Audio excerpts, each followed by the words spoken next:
बाजार भी थी। असो जाई तो घर नगरी बोला बम बोली कट जाई कठिन डगरी बोला बम बोली असो जाई तो घर नगरी बोला बम बोली कट जाई कठिन डगरी बोला बम बोली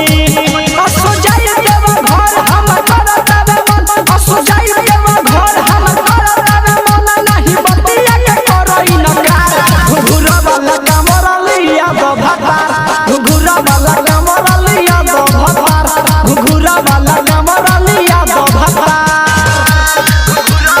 मेगा रिकॉर्डिंग स्टूडियो बाजार भी थी।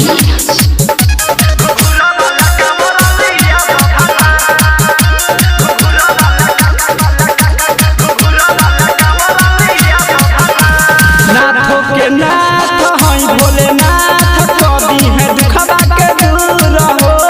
भोला जी है गोदी में लाला नाना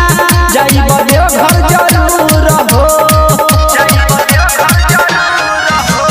नाथों के नाथ हई भोलेनाथ कदी है दुखबा के दूर हो भोला जी है गोदी में लाला नाना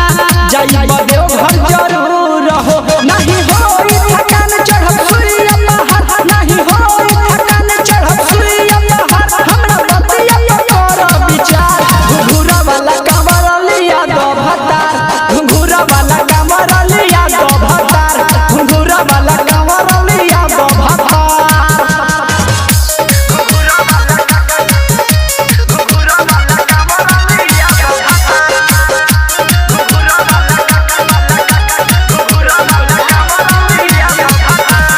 सुल्तान गज से जलवायु उठा